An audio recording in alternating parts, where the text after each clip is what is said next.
जब किसी का सही मार्ग तय होने लगता है तो दो बातें उसको गिराती हैं, भय या प्रलोभन। जो भय से भी नहीं लड़खड़ाता, प्रलोभन से भी नहीं रुकता, उसमें 33 भागवतिक सद्गुण प्रकाशित हो जाते हैं। पहला, अहिंसा।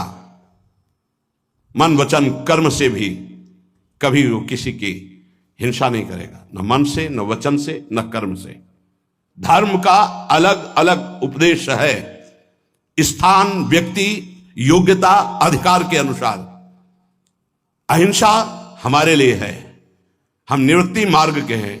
आप एक वीर योद्धा हैं राष्ट्र रक्षा के लिए, तो आपके लिए कठोरता चाहिए हृदय में। यदि आप दयालुता धारण करेंगे तो हमारा राष्ट्र संकट में पड़ जाएगा। आपके लिए माला चलाना नहीं, आपके लिए गोली चलाना भजन है। आप अपने धर्म से युक्त रहिए। अर्जुन जी कह रहे मैं सन्यास लेकर भिक्षा मांगकर खा लूंगा, युद्ध नहीं करूंगा। भगवान कह रहे गलत, पर धर्मो भयावह, स्वधर्म का पालन कर, इस समय नहीं भय को प्राप्त हो जाएगा। ये परमार्थ के पथ पर जो भगवत प्राप्ति के मार्ग में चला है, जिसको भगवान ने ये मार्ग दिया है, उसके लिए पहला सद्गुण अहिंसा। मन से, वचन से, कर्म से किसी की हिंसा नहीं करना। हिंसा और अहिंसा का निर्णय स्थान, अवसर, धर्म की स्थिति के अनुसार दिया जाता है, ना कि सार्वभौम। सार्वभौम अहिंसा का सिद्धांत नहीं चलेगा। हमारे धर्म का नाश करने आ रहा, हम अहिंसा व्रत लेकर बैठे, हमारी मर्यादा, हमारे राष्ट्र, हमारे धर्म का नाश करने जा रहा है, तो इस समय हिंसा ही अहिंसा से बढ़कर के भी है। ये समझना होगा। इसलिए बहुत विवेक परमार्थ में चाहिए। जो निवृत्ति परक साधक हैं, उनके हृदय में अहिंसा धर्म का प्रादुर्भाव होता है, और अहिंसा धर्म भी अपना रूप अलग धारण करता है। जैसे वेन राजा ने भगवान के विरुद्ध आचरणों की स्थापना करनी चाहिए, तो संतों ने जो अहिंसा व्रत के परम पुजारी, उन्होंने उसकी हिंसा कर दी, क्योंकि उस समय हिंसा ही सबसे बड़ा धर्म है। और उसके शरीर से फिर मत कर भगवान पृथु को प्रकट किया। ये बड़ा सूक्ष्म विषय, धर्म बड़ा सूक्ष्म विषय है। दूसरा, सत्य। मन से जो सोचा गया, वाणी से वही बोला गया, आचरण में वही किया गया, उसे सत्यवादी कहते हैं।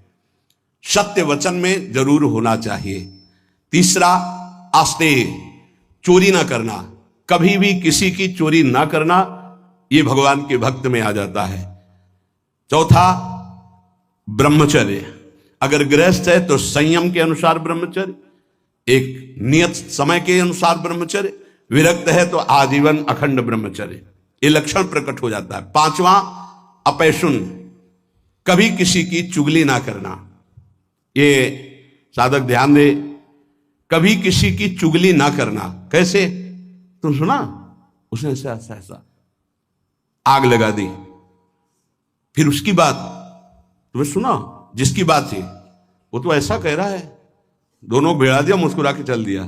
तो तुमको ऐसी जगह भिड़ाया जाएगा जहां मुस्कुरा ही नहीं पाओगे, क्योंकि वो देख रहा है, तीसरा कोई देख रहा है, वो ऐसी जगह भिड़ाएगा कि तुम्हारी महीनों की मुस्कुराहट गायब हो जाएगी। होश में नहीं, किसी की भी चर्चा नहीं करनी। इनकी बात उनसे कहना, उनकी बात उनसे कहना, इसे चुगली कहते हैं।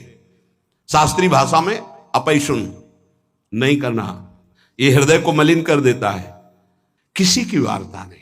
कभी श्री जी की वार्ता चार खड़े होके करो, बोधनता परस्परम, लाडली जी का ऐसा स्वभाव, ऐसी सुंदर, ऐसी, तो छाती ठंडी हो जाए। कभी श्री जी की चर्चा नहीं सुनते। आपस में जब दो मिलेंगे तो चर्चा होगी, तो प्रपंच की होगी। वो साधक नहीं, प्रपंची कहा जाता है। अरे जैसी धरिवंश प्रपंच बंच सब ये काल ब्याल को खायो, यह जिये जान श्याम श्यामा पद कमल संग सिरनायो। छठवां है लज्जा। लज्जा कहते पाप कर्म करने में बहुत संकुचित हो जाना, नहीं, मन से ही घृणा हो जाए, नहीं नहीं नहीं, हमें नहीं चाहिए, हम प्रभु के मार्ग के पथिक हैं। सातवां, अमानिता। ये लक्षण उदय होते हैं। मान की बिल्कुल चाह ना रह जाना, और ये बहुत खतरनाक है, बहुत खतरनाक। सबसे पहला लक्षण है ब्रह्मबोध महापुरुष का, मान रहित होना। निर्मान अमोहा जित संग दोषा। मान, सभी मान प्रद आप अमानी, मान कभी स्वीकार नहीं करना चाहिए। महापुरुषों को देखो, आज भी गुरुदेव भगवान आरती करके सबको पंचांग प्रणाम करते हैं, सबको पंचांग प्रणाम करते हैं। अपने लोग गुरु जी आचार्य चरण सर्वान वस्तुतया निरीक्ष परम स्वाराध्य बुद्धिर मम क्वाहम तुच्छा परम अधमा। आचार्य चरण क्या कह रहे? क्वाहम तुच्छा परम अधमा। सबको प्रणाम कर रहे हैं, गुरुदेव सबको प्रणाम कर रहे हैं, तो हमको शिक्षा लेनी चाहिए। अमानी ना मान देना, सब ही मान प्रद आप अमानी। ये अमानिता, ये 7वां लक्षण उपासक के अंदर जागृत होता है। 8वां पवित्रता, शरीर पवित्र, वस्त्र पवित्र, चिंतन पवित्र, व्यवहार पवित्र। छल कपट से व्यवहार दूषित हो जाता है। अरे बहुत बहुत, अगर आप भगवत मार्ग में, तो कभी ऐसा मत करना, क्योंकि जिससे कर रहे हो और आप उसके बीच में ईश्वर विराजमान है, उसी की आराधना के मार्ग में तो चले हो। पवित्रता, शरीर पवित्र हो और वस्त्र पवित्र हो। ये आपका लोक शंका, मल त्याग आदि बहुत सावधानी से पवित्रता का निर्वाह करोगे तो शरीर राग का नाश हो जाएगा। ध्यान रखना, जितना पवित्र हो कोई, उतने शरीर राग का नाश होगा। ये उल्टा लक्षण है। शरीर को पवित्र रखना, शरीर राग का नाश। शरीर को अपवित्र रखना, अत्यंत ममता आसक्ति शरीर से हो जाएगी। देखो, इसलिए अत्यंत ममता आसक्ति शरीर से है। 9वां संतोष, जैसी परिस्थिति प्रभु ने दी उसमें राजी रहना। जोई जोई प्यारो करे सोई मोहि भावे। कोई चाह ना रखना, ये संतोष धन है। इसी से सारी कामनाएं नष्ट हो जाती हैं। बिन संतोष न काम न साही, और अछत काम सुख सपन्यों नाही। बिना संतोष के कामनाओं का नाश नहीं होता। तो उपासक के हृदय में संतोष आ जाता है, जैसा प्रभु ने दिया। आज सब्जी भी नहीं है, प्रभु की बड़ी कृपा है, रोटी अकेले पा ली। आज रोटी भी नहीं है, जल से काम चला लिया। किसी संत से किसी ने पूछा कि प्रसाद पाया? तो उन्होंने कहा नहीं, माधुकरी नहीं मिली। फिर क्या पाया? बोले पा लिया है। क्या पाया? बोले भूख को पा लिया है। आज प्रभु की इच्छा है से भूख को पा लिया है। संतोष, काहू सो कछु न चाहोगो, संतोष। 10वां तितिक्षा, महान सहनशील। दूसरे के कटु वचन, शरीर की पीड़ा, ऋतुओं का प्रभाव, अंदर की जलन, संतुष्टायन केनवा। तितिक्षा, ये महान लक्षण है भगवत प्राप्ति के मार्ग के पथिक का। जरा सी बात में विक्षिप्त हो जाना, चिड़चिड़ा स्वभाव कर लेना, नाना प्रकार की असत वृत्तियों में दौड़ जाना, ये साधक का स्वभाव नहीं होता। बड़े से बड़े कष्ट को हंसकर सहना, बड़े से बड़ी विपरीत परिस्थिति को मुस्कुरा के सहना, ये भगवान के पार्षद का लक्षण होता है। आप भगवान के पार्षद हैं, भगवत मार्ग के पथिक, चाहे गृहस्थी हो चाहे विरक्ति। 11वां निष्कपटता, संत सरल चित जगत हित जान स्वभाव सने। संतों का स्वभाव, उनका सने, उनकी चित्त की स्थिति सरल होती है, कपट नहीं। निष्कपटता उनके हृदय में जागृत हो जाती है। 12वां संत संग में अत्यंत गाढ़ प्रेम आसक्ति, ये पैदा हो जाए भगवत कृपा पात्र के अंदर। 12वां संत संग, सत्संग, भागम भाग मच जाएगा। कैसे मैं सत्संग में आगे बैठूं जिससे मैं वक्ता के मुखारविंद पर चातक की तरह दृष्टि रख करके उनके वाक्यों का पान स्वाति की बूंद की तरह करूं। सच्चे श्रोता का लक्षण, मैं भाग कर जाऊं और उनको देखता रहूं और उनके वाक्य जो निकल रहे हैं उनका पान करूं श्रवणेन्द्रिय के द्वारा। 13वां संत सेवा की भूख, ये प्रकट हो जाती पक्का। मैं साधु हूं ऐसा नहीं रहता, यही रहता है भगवान कब ऐसी कृपा करेंगे कि संत सेवा हो जाए। एक साधक कह रहे थे कि जब संत सेवा होती है, उनके दर्शन सेवा का अवसर मिलता है, तो ऐसा लगता है कि ये कभी बंद ना हो और जीवन भर मुझे साधु सेवा मिलती रहे। बहुत अच्छा लगा कि हम लोग जब उनकी सेवा में खड़े होते तो एक अलौकिक आनंद मिलता है। संत सेवा की भूख जग जाना। बड़े भावुक जन होते हैं, बड़े भावुक जन होते हैं। इससे बहुत बड़ा प्रभाव पड़ता है, बहुत बड़ा हृदय में प्रभाव पड़ता है। एक संत थे जो कभी सेवा स्वीकार नहीं करते थे, तो बाहर उस समय शौच जाने को होता था, तो जहां वो बाहर शौच जाते थे, तो एक भगत थे, वो कभी शिष्य नहीं बनाते थे संत जी, तो कैसे सेवा करें? कहीं कुटिया में सेवा को तो अवसर ही नहीं था, तो जब शौच हो जाते तो शौच को गड्ढा खोद करके ऊपर से रथ से पाट देते। तो पहले जिस एरिया में शौच जाते थे तो उनको दिखाई देती थी पड़ी, साफ साफ एकदम ऐसे। महीनों हो गया तो एक दिन छुप करके देखा तो वो कर नजदीक गए, कहा भाई ऐसी ये वृत्ति आप करते हो मुझे पसंद नहीं, आप क्यों करते हो? उनका भगवान मुझे लगा था कि संत सेवा करना चाहिए, आप प्रगट में कोई वही उन्हीं को शिष्य बनाया और अपनी सारी आंतरिक धरोहर उनको सेवा से बहुत, पर सेवा ऐसी छुप कर या कोई जान ना पावे या उसको जलाने की चेष्टा ना हो, उससे मान सम्मान प्रियता प्राप्त करने की इच्छा ना हो, ये सेवा का भाव बड़ी कृपा से प्राप्त होता है। संदीपनी जी अपने गुरु जी की सेवा के प्रताप से ही जगत गुरु भगवान श्री कृष्ण के गुरु बनने का पद प्राप्त किया। सेवा में बड़ी सामर्थ्य है। स्वयं रघुनाथ जी गुरु सेवा संत सेवा के इतने इच्छुक कि विश्वामित्र जी की आज्ञा में रहे, उनके साथ साथ रहे, उनके चरण दबाए, उनके जिनकी आज्ञा का पालन समस्त वैदिक ब्रह्म ऋषि सिद्धांत पूर्वक करते हैं, वो प्रभु आज्ञा पालन कर रहे हैं। विश्वामित्र जी की हर कदम पर आज्ञा लेकर जा रहे हैं। 14वां तप। तप कहते हैं मन में आए हुए विकारों को सह जाना, उसके अनुसार भोग क्रिया ना करना, वो जो ताप होता है उसे सह जाना तप कहते हैं। अपने परमार्थ मार्ग में चलने में जो कष्ट मिलता है उसको हंस के सह जाना, उसे तप कहते हैं। जैसे किसी को भी नींद ना आती हो तो इस समय आराम से आ जाएगी घर में आराम से, लेकिन आप नींद का त्याग करके तो प्रणाम करते हैं। कहते हैं कलयुग चल रहा है, प्रणाम करते 10-10, 20-20 हजार लोग वो केवल संत दर्शन मात्र के लिए दूर दूर से गाड़ियों से आकर के रोड में खड़े। आप सच्ची मानिए, जब दृश्य देखिए वहां पार्क उधर से जब मुड़ते हैं तो दोना पत्तल कीचड़ जहां कूड़ा है वहां वो खड़े हैं, तो उनके चरणों में मन प्रणाम करता है कि उनको ये नहीं कि मैं कीचड़ में घुसा खड़ा हूं या ये अशुद्ध दोने पत्तल उनके ऊपर खड़ा हूं, बस कहीं से भी दर्शन हो जाए मैं खड़ा हूं। प्रणाम है तप। अपने धर्म के पालन में जो कष्ट मिलता है उसको सहना,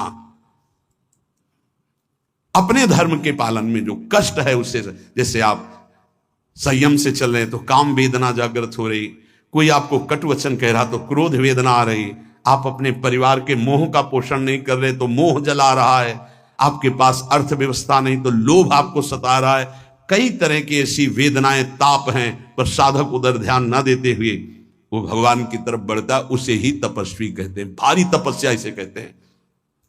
15वां स्वाध्याय। अपनी वाणी जी का गायन और शास्त्र सिद्धांतों का स्वाध्याय, ये अगर आप नहीं भी करते हैं तो सुनने को मिल रहा है आप सबको। स्वाध्याय करने की रुचि बढ़ जाती है। देखो जिनका हृदय अपवित्र है, जब वाणी जी होगी यहां बैठेंगे नहीं, यहां नहीं बैठेंगे, आपको बाहर मिलेंगे, क्योंकि मन बर्दाश्त नहीं कर पा रहा वाणी जी के श्रवण में। और जिनका मन निर्मल है, शांत वाणी जी में दृष्टि, उधर गायन हो रहा, कान में पड़ रही, अहो भाग्य, बैठे रहो, ये बंद करो, जो उद्दंडता है मन की बंद करो। सम दम। सम इंद्रियों को बहिर्मुख होने से बचाओ और अंतर्मुख रखो। दम मन का निग्रह करो, मन जो भोगों की तरफ जा रहा है उसे प्रभु की तरफ लगाओ, बार बार हटाकर भोगों से प्रभु की तरफ लगाना मनोनिग्रह, और इंद्रियों को विषयों से हटा करके बार बार प्रभु की तरफ लगाना इंद्रिय निग्रह। सम दम। दान विनय, ये 17वां दान। अगर आपके पास 100 रुपए हैं, किसी को बीमार देख रहे हो, कष्ट में देख रहे हो, या साधु सेवा या गौ सेवा जो हमारे धर्म के स्तंभ है, अगर 1 रुपए भी दे देते हो धर्म की कमाई का तो बहुत बड़ा दान है। बेईमानी करके आप 1 लाख देते हो, उसका कोई महत्व नहीं है, क्योंकि वो बेईमानी करने जिसके पास जाएगा उसकी बुद्धि को भ्रष्ट करेगा। धर्म के द्वारा कमाया हुआ यदि 1 रोटी भी दे देते हो तो वो दान माना जाता है। और अगर कहीं ये मान कर दे देते हो कि आपकी वस्तु आपको समर्पित, तो सेवा बन जाती है। विनय, आपका व्यवहार विनय पूर्वक होना चाहिए। सबहि मान प्रद आप अमानी, विनय इसी में आएगा। हंस बोले बहुमान दे, तरुषम सहनशीलता होए, परम उदार कहे सब कोई, सोच न मन कबहू करे, कब जब वृत्ति भगवदाकार हो जाए तब। नहीं, पहले प्रवचन में कहा है कि नारियल जैसा स्वभाव होना चाहिए, ऊपर से जटिल और कठोर और अंदर से मृदु। अगर ऊपर से मृदु रखोगे तो घायल हो जाओगे, तुम्हारी सामर्थ्य नहीं कि माया के आक्रमण को सह पाओ। एक बार जो तुम्हारी तरफ देखे दोबारा प्रियता भरी नजर से ना तुम देखो ना वो देखे, जब तक भगवत साक्षात्कार। इसीलिए उत्तम साधकों को देखा गया गंभीर मुद्रा, हिम्मत ही नहीं पड़ेगी कि तुम उनसे संभाषण कर लो, पक्का तुम्हारी हिम्मत नहीं पड़ेगी कि बात करो। अगर तुम्हें श्री हरिवंश भी कहना तो एक बार सोचना पड़ेगा, वही जाकर सिद्धावस्था को प्राप्त होते। पहले ही व्यवहार में विनम्रता और हंस बोले बहुमान दे तो तुम्हारी सामर्थ्य नहीं कि तुम व्यवहार के प्रेम को पचा पाओ। विनय। 18वां आर्जव। आर्जव कहते हैं सरलता को। अंदर की सरलता बहुत उत्तम है, बाहर की कठोरता अति आवश्यक है साधक के लिए, बहुत जरूरी है। अगर बाहर से सरल हुए तो धोखा हो जाएगा। ये इसीलिए शास्त्र अनुभवी जिज्ञासु तभी ले पाएगा जब अनुभवी मिलेंगे, नहीं तो शास्त्र को सरल होना चाहिए। तो कैसा सरल होना चाहिए? बहुत सावधान हृदय सरल होना चाहिए, बाहर बहुत विवेक पूर्वक। बिल्कुल कोई ऐसा सरल नहीं है कि साधक से आप संभाषण कर लें, ऐसा स्वभाव बनाना चाहिए। सरल हृदय, संत सरल चित्त। जरा शब्द पर देखिए, सरल चित्त, चित्त में सरलता हो, व्यवहार आपका निष्कपट निश्चल और व्यवहार थोड़ा शुष्क हो। कब तक? जब तक भगवत प्राप्ति न हो जाए। नहीं तो अगर शुष्क नहीं तो फिर रस में मक्खियां भनभनाने लगेंगी। आंतरिक रस बढ़ाओ, बाहर शुष्क रहो। जब बाहर ठाकुर जी श्री जी आदेश करें कि अब बहने दो रस की धारा, तो वो फिर संभाल लेंगे। 19वां दया। दया बिना साधु कसाईयो, दया करी तो आफत आई। ये उड़िया बाबा के ही वचन है। दया बिना साधु कसाई, दया होनी चाहिए, लेकिन वही दया तुम्हें मुक्त करेगी, वही दया तुम्हारे अंदर होनी चाहिए। दया का उल्टा क्या है? याद। भगवान की याद भुला दे, ऐसी दया कभी मत करना जैसा भरत जी ने किया। भरत जी ने दया किया, वो ममता साथ में जोड़ दी, भगवान का भजन छूट गया। अगला जन्म हिरण का बने तब भजन शुरू हुआ। दया करनी है, पर दयालु भगवान का स्मरण करते हुए जो दया हो जाए, ऐसी दया नहीं करनी कि भगवान का स्मरण छूट जाए, हम फंस जाएं उस दया में। बहुत ऐसी जगह है जहां दया में फंसा जाता है, फिर निकलना बहुत कठिन होता है, भगवान ही निकालते हैं। दया। और 20वां है प्रबल श्रद्धा। एक होती श्रद्धा, हमें आप पे बहुत श्रद्धा, प्रबल श्रद्धा। किसी के कुछ भी कहने पर भी हमारी श्रद्धा में कोई फर्क नहीं है, कुछ भी। जैसे श्री बलि जी की प्रबल श्रद्धा श्री भगवान पर।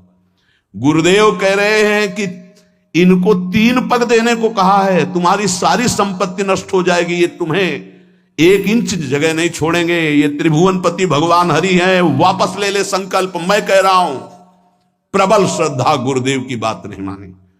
और प्रबल श्रद्धा, शाप दे दिया, जा ईश्वर भ्रष्ट हो जा, फिर भी कोई भय नहीं, संकल्प किया। प्रभु ने अपना विस्तार किया, नाप लिया सब कुछ और फिर डांट लगाई। देखो प्रबल श्रद्धा। बोल 3 पग पृथ्वी दान के लिए कह रहा था, आप कहां? गुरु ने मना किया था, नहीं माना ना, बड़ा दानी बनता था। वरुण पास से बांध दिया जो प्रतिपल महान कष्ट देता है। अब बोल 3रा पग कहां पूरा करेगा? बलि जी की प्रबल श्रद्धा में कोई फर्क नहीं पड़ा। प्रहलाद जी के नाती हैं, महाभागवत प्रहलाद जी के नाती विरोचन पुत्र महाराज बलि। उन्होंने कहा प्रभु अभी तो आपको प्रणाम भी नहीं किया, हाथ बंधे नहीं, आपको प्रणाम करता। प्रभु हम अपने वचन से पीछे नहीं हटने वाले। 3 पग कहा था, 2 पग में सब नाप लिया, उतने ही बड़े बनो जितने बड़े में मांगा था, और 3रा पग मेरे सर पे रखो और मुझे नाप लो। 2 पग में संपत्ति और 3रे पग में संपत्तिवान को। भगवान बिक गए। इसे कहते हैं प्रबल श्रद्धा। गुरु ने साप दे दिया, गुरु ने मना किया, भगवान ने बांध दिया, कटाक्ष किया, पर श्रद्धा पे कोई फर्क नहीं पड़ा। इसे कहते हैं प्रबल श्रद्धा। 21वां विवेक। ये विवेक बहुत बड़ा साधक का बल होता है, ये कहीं फंसने नहीं देता, हर जगह से विवेक बचा लेता। बहुत सुंदर अस्त्र है विवेक, जो हर समय काटता रहता है। मोह, ममता, राग, काम, क्रोध, लोभ, मद, सबको काट के भगवान की प्राप्ति कराने में बहुत बड़ा हाथ है विवेक का। और ये विवेक किसी बाजार में नहीं मिलता, ये केवल साधु समागम में मिलता है। बिन सत्संग विवेक न होई, और राम कृपा बिन सुलभ न सोई। बिना सत्संग के विवेक नहीं होता, बिना राम कृपा के सत्संग नहीं प्राप्त होता। 22वां दृढ़ वैराग्य। दृढ़ वैराग्य त्याग कहते हैं। भोग सामग्री की भोगने की इच्छा है पर भोगूंगा नहीं क्योंकि भगवत प्राप्ति करनी है, इसे त्याग कहते हैं।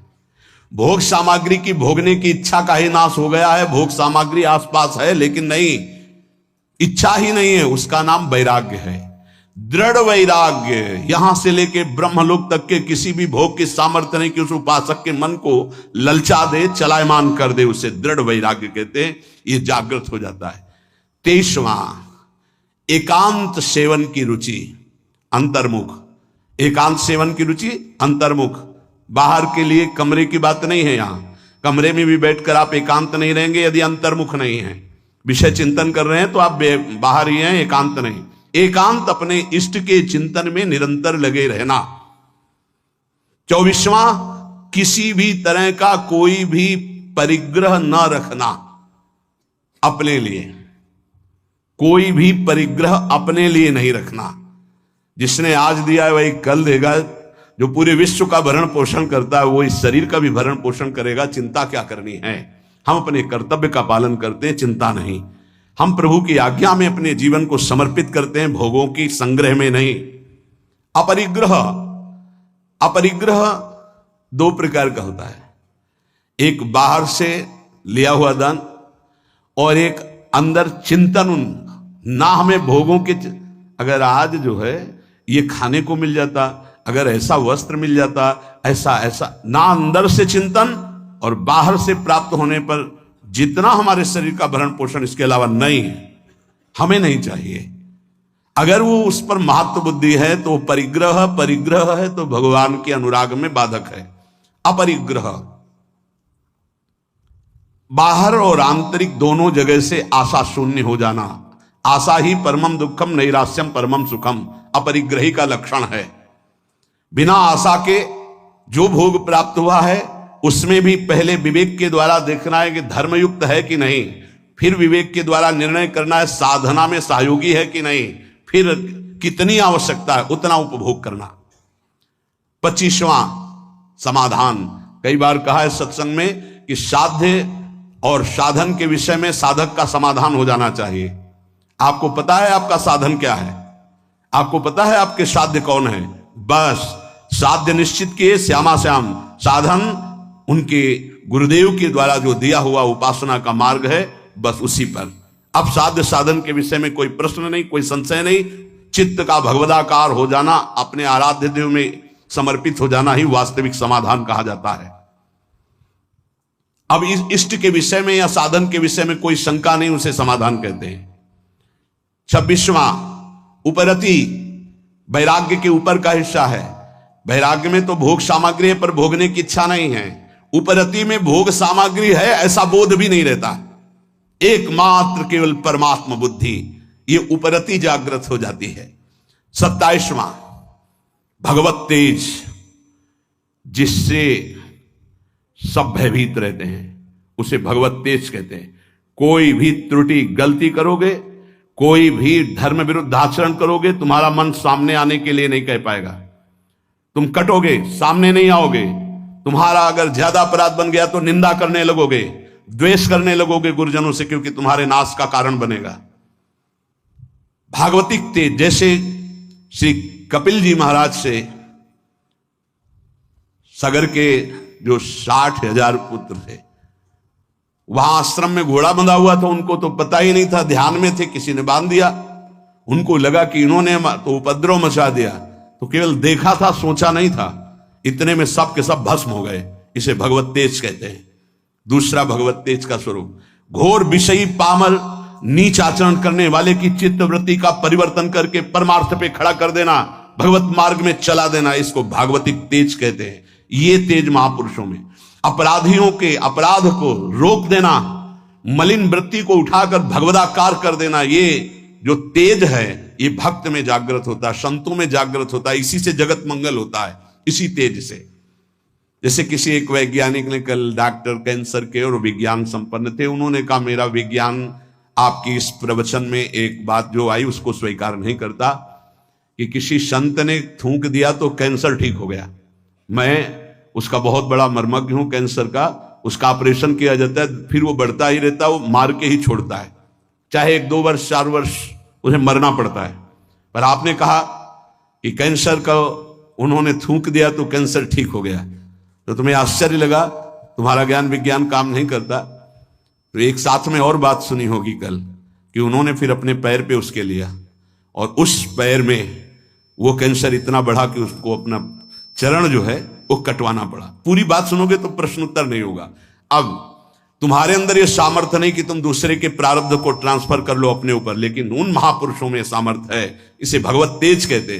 तुम विज्ञान पढ़ लिख कर बुद्धि की धरा से प्राकृतिक वस्तु के केवल जानकार हो सकते हो, लेकिन जिसने बुद्धि सच्चिदानंद में लगा दी है वो अप्राकृत दिव्य चिदानंद भाव को तुम प्राकृतिक बुद्धि से कैसे तोल सकते हो? तुमको क्या पता? अगर हम ये घटना बता दी तो तुम्हें समझ में आ रहा है। हजारों के दोषों और पापों को स्वयं संत लेकर कुछ संकल्प से, कुछ भजन से, कुछ भोग कर नष्ट करते हैं, कर रहे थे और करते रहेंगे। तुम्हें क्या पता है इसको? तुम्हें पता है जो भगवान के भजन में लगे हुए हैं उनके प्रारब्ध की धज्जियां तो भजन से उड़ जाती हैं। वो जो क्षण क्षण कष्ट भोगते रहते हैं, ये शरणागति का प्रभाव है। आपको स्वीकार करके आपके सारे पापों को भस्म करते तभी आप कदम आगे बढ़ा पाते हो परमार्थ में। इस रहस्य को बताया नहीं जाता। ये जितने बड़े बड़े महापुरुष हैं जिनकी शरण में अपने लोग होते हैं, वो पहले हमारे प्रारब्ध को भोगते हैं, उसको काटते हैं भजन के द्वारा, तप के द्वारा। जो प्रबल होते हैं उनको शरीर में भोग करके। ये विज्ञान क्या जान पाएगा इस विषय को? आज भी करह में पत्थर पूज रहा है जिसमें बाबा रामदास जी बैठकर भजन करते थे। कैसे तुम संतों की विज्ञान जान पाएगा, संतों की महिमा? क्योंकि जितनी तुम बुद्धि लगा रहे हो वो सब प्राकृतिक ब्रह्मा के द्वारा रची हुई है। और जहां ब्रह्मा की भी बुद्धि काम नहीं करती है, जैसे भगवान बाल रूप जब थे तो सखा भी बने और बछड़ा भी बने, उन भगवान में जिनकी बुद्धि लगी उनको कैसे जाना जा सकता है? कोई आश्चर्य नहीं है। संत जन भगवान के विधान में अपने मन को रखते हैं।